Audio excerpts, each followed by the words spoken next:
I'm John Batchelor, Larry Kudlow, CNBC and Kudlow Radio on the weekend, my colleague and co-host, and we welcome Jennifer Rubin, who writes the Right Turn blog at the Washington Post, filing routinely on the political matters for the Republican Party and observing major political storms. And the one right now, the White House, we believe, directing attacks against Charles Schumer, senior senator from New York, slated to be the leader of the Senate Democrats in the new Congress.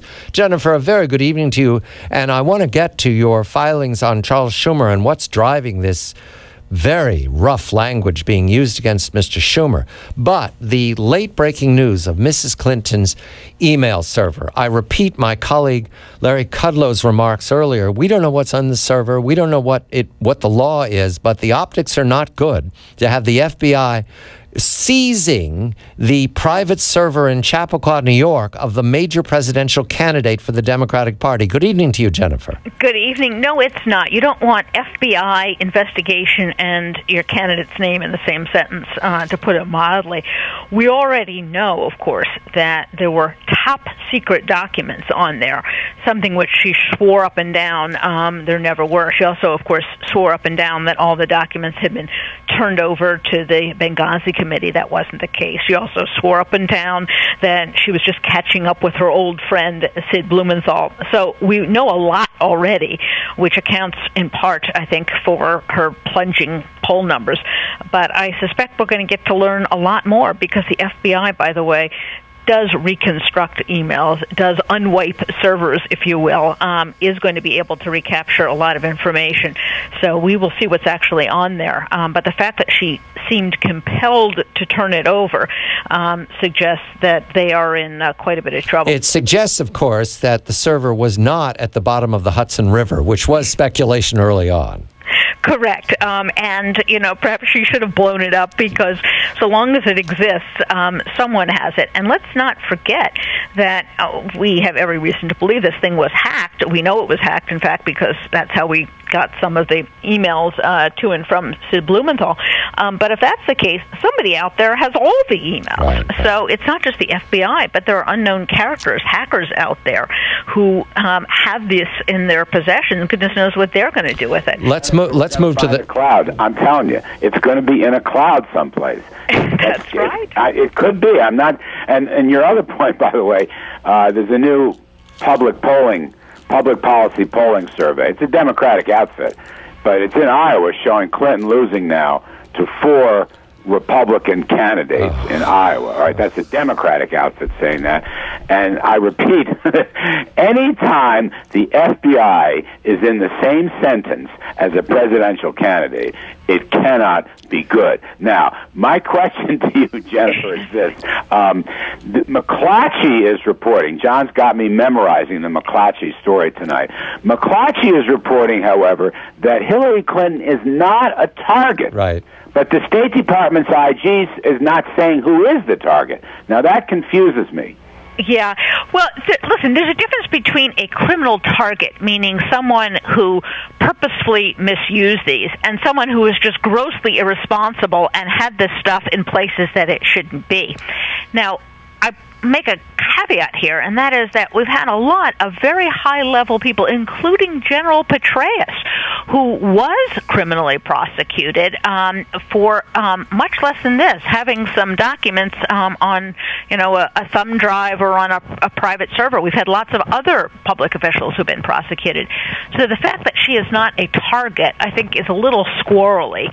It doesn't mean she can't be found to have mishandled documents. It certainly doesn't mean she can't, I think, have been shown to have played fast and loose with government secrets. I think this is really bad news. And frankly, the guy who's probably sitting in his office thinking, I really should get in, is Joe Biden. Right. Because goodness knows what's going to come out. And if he waits too much longer, it may be too late. Let's speak of someone we know who is a target. Plouffe, who is associated with the White House, has called Senator Schumer naive. The attacks against Senator Schumer are intense. We have Senator Durbin today speaking in defense of his colleague, Mr. Schumer, so we have to believe these are from the White House. Has it gone too far? Do you believe at this point that the White House is moving to remove Schumer from the leadership position he anticipates, Jennifer? I think not only has it gone too far, but I think directly from the president, we've seen a really unseemly anti-Semitic attack. The president's language, talking about lobbyists, talking about moneyed people, the surrogates that he has at Daily Kos and at MoveOn.org, really targeting Jewish groups and Jewish citizens who are concerned about this. The personalized attacks on Senator Schumer. You had Michael Bloomberg, of all people, no conservative Republican is he, really decrying this behavior by the White House, telling them to knock it off. You've seen people like Jim Webb, again, no conservative Republican, decrying the attacks on Schumer and this tone of really, there's no other way to describe it but anti-Semitic jibes. As you point out, we now have Senator Durbin stepping forward.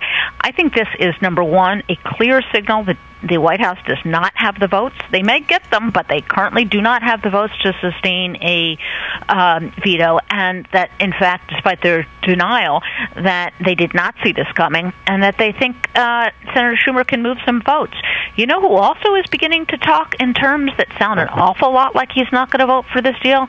Steny Hoyer, on a trip to Israel this week, saying, listen, the alternative to this is not war, saying the Prime Minister of Israel, Bibi Netanyahu, laid out a very logical argument, didn't tell them how to vote, but explained in very persuasive terms what their concerns were. Keep an eye on him. Steny Hoyer's number 2 in the House from Maryland. Correct. Yes. And keep an eye on the DNC chairwoman.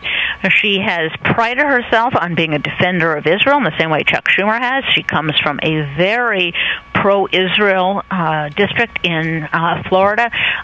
If they lose either of those two people, the House could really be lost for them. And then it comes down to the Senate and people like Senator Schumer. One point Schumer's making, and by the way, I really have high respect for Schumer on this issue. He's done a great job. One point he's making is about the sanctions. This is a financial point. The administration is arguing that, the Europeans are chafing at the sanctions, blah, blah, blah, and if we pull out of the deal, they're still going to do business. They're going to lift the sanctions. Schumer says, no. We are the most powerful, the so-called secondary sanctions. Here's the deal. I want to make this as plain as I can to Jennifer and John.